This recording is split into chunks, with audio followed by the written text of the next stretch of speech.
Once our screen has been exposed, been washed out, dried, and then post-hardened, let's take a closer look so you can actually see how thick the stencil is on this emulsion. Now we're ready to print. First, let's take a look at the ink. We're using the Ryonet white ink.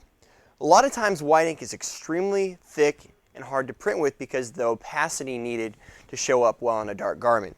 Ryonet white is especially made for Ryonet Corporation by International Coatings, and it's a blend of certain inks that they make that we've made specially formulated for our company. It's very creamy, very easy to work with, but still you have awesome, great opacity. So you can see even on this screen how creamy this ink is and how easy it is to work with versus a lot of other whites on the market, but still you don't lose any of that opacity by reducing down one of those other whites to make it this creamy. Now, before we print, let's talk a little bit about the squeegee. We're going to be using an ergonomic squeegee, and then the print process.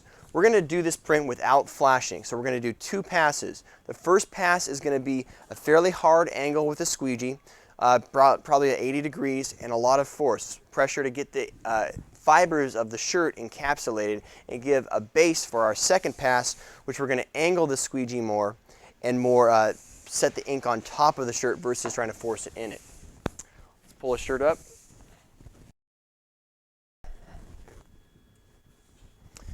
Make sure our palette has good adhesive on it. Right before we print, we also want to check for off contact. Obviously you do want off contact probably about 1/8 of an inch when printing white. So we'll set the screen in the print position. We'll check our off contact there. And now let's print. So first pass is going to be straight up and down, good amount of pressure to encapsulate the fibers. We want to make sure that we've cleared all the ink on the back of our screen.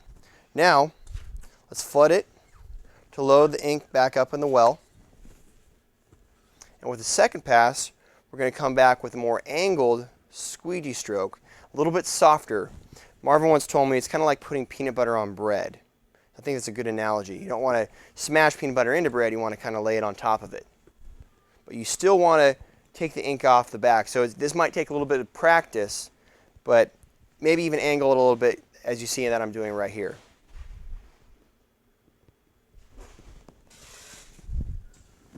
So now let's take a look at our result. This is only 2 passes without a flash.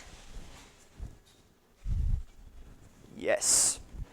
You see we have a very bright white with no flash.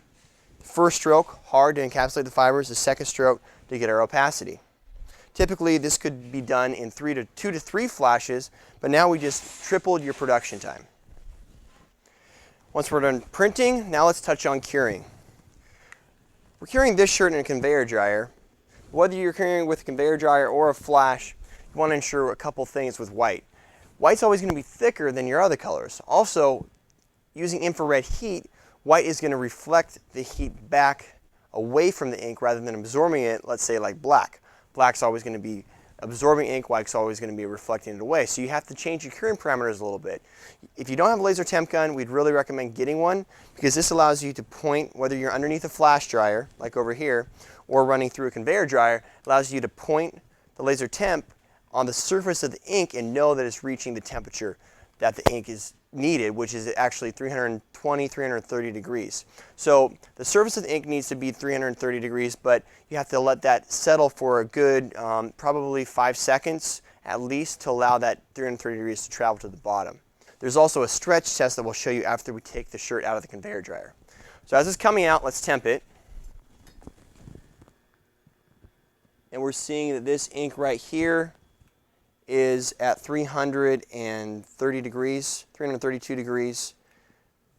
So we should be cured, we should be ready to go.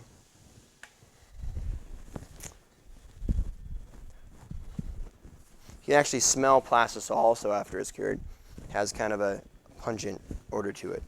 Now we'll talk about the stretch test. The stretch test, plastisol, especially when you have a thicker coat of plastisol like white onto the garment, it should stretch, it should not crack. So if we tug on it just slightly, it should stretch with the shirt and it should not crack. So as you can see right here, we're fine, it's stretching, and we're good to go.